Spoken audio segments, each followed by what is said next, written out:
Hey everyone, welcome back to my channel. So this week we're going to be talking all about clicker training.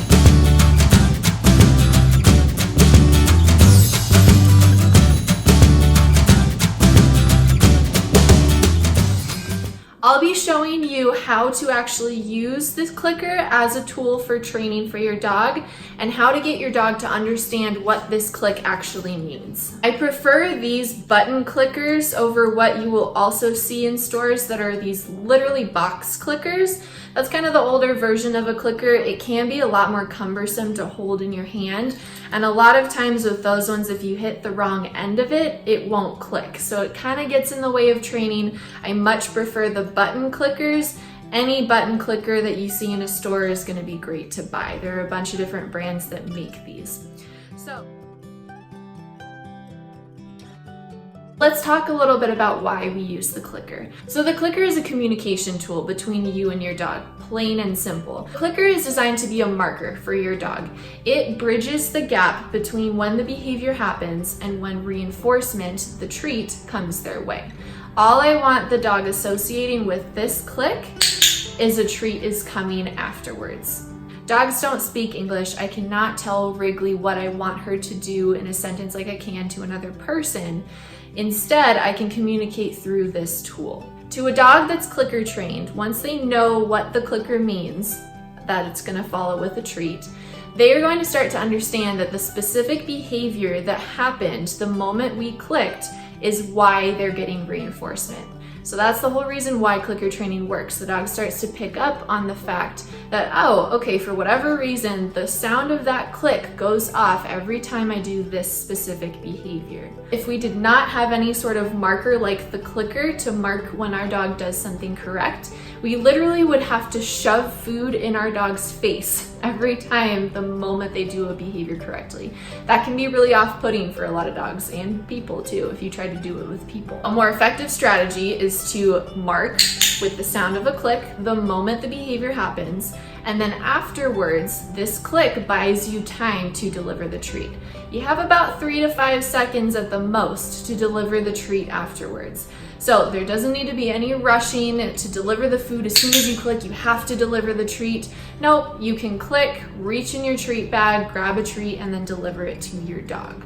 And once your timing gets really good with it, you're going to notice that your dog is actually learning things much faster because now we are being effective with communicating to them what they did correctly. In conjunction with this, we also absolutely can use our voices as a verbal marker, is what it's called.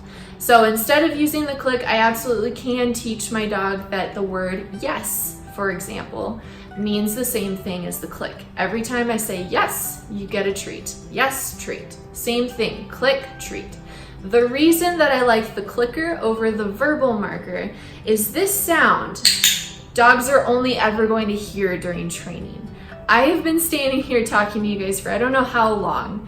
Words are constantly coming out of my mouth. My dog is laying over here. She has learned, she's fast asleep. She has learned to blow off a lot of the words that I say because they're not important information to her. Now, if I were to look over and say something significant to her, she would pay attention to me because I've taught her specific words. Now, there's nothing wrong with teaching a verbal marker. I'm actually going to teach you later in this video. If your dog is a little bit afraid of the clicker, I do recommend teaching a verbal marker instead, and I'll show you how to do that. So that's kind of the whole reasoning behind why we use a clicker, what a clicker is.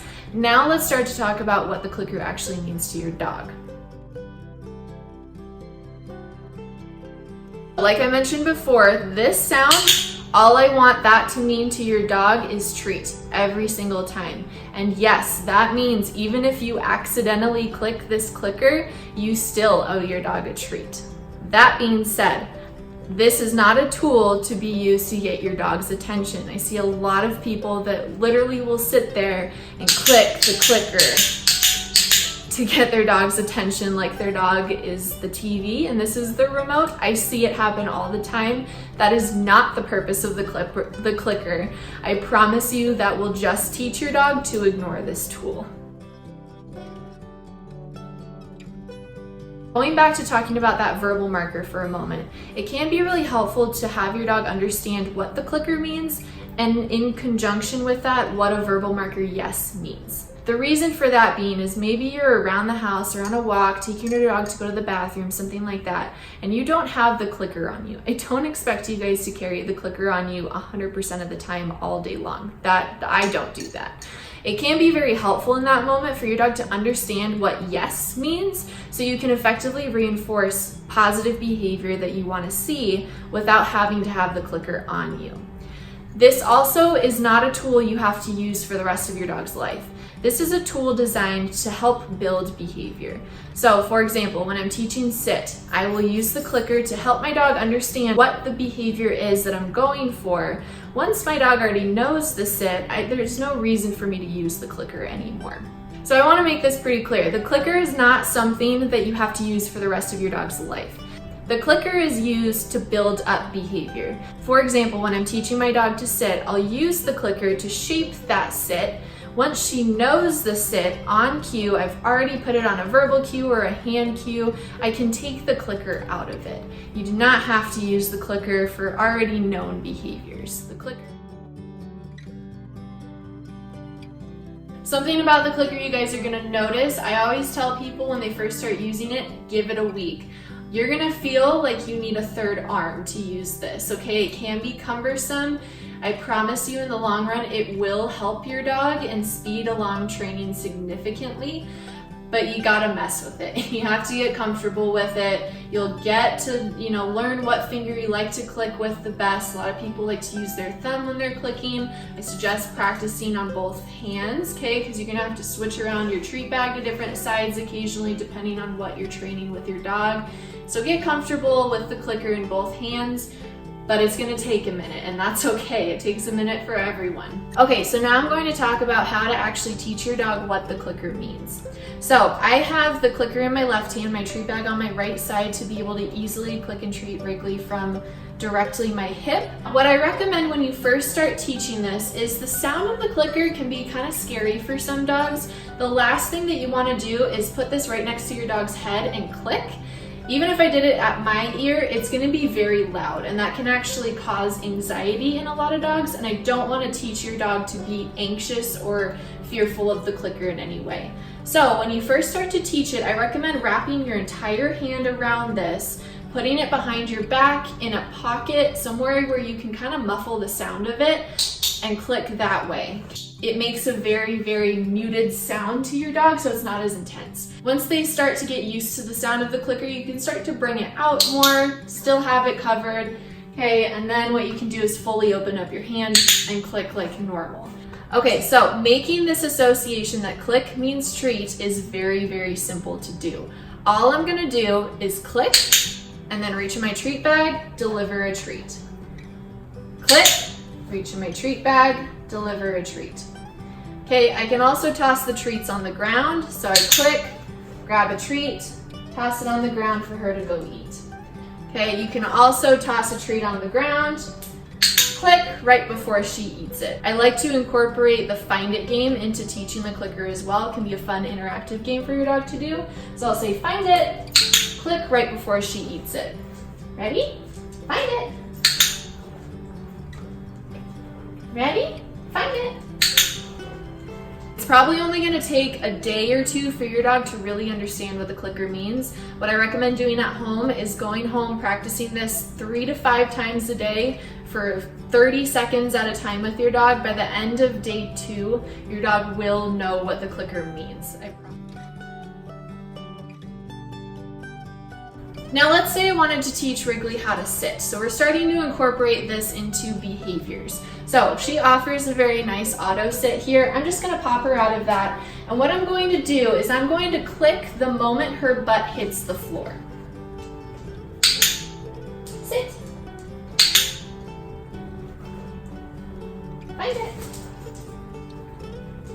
Sit.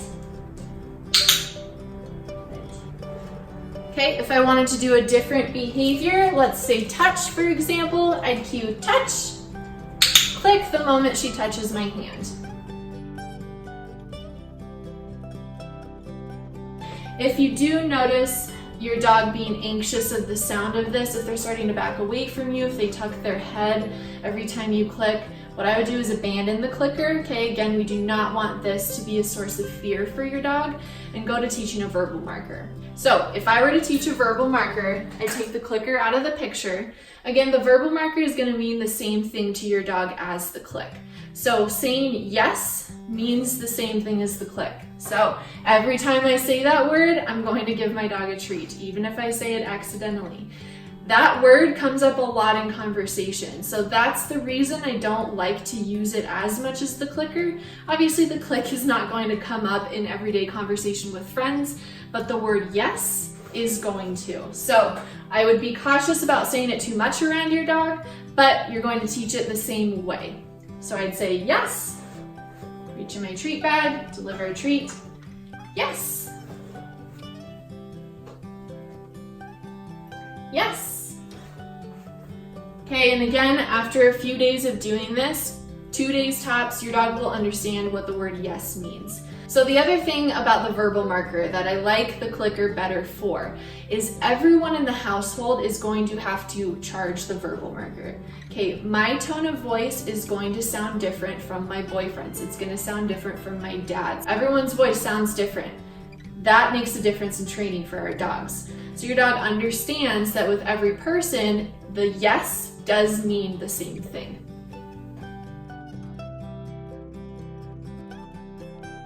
Now let's talk for a second about the timing of the click.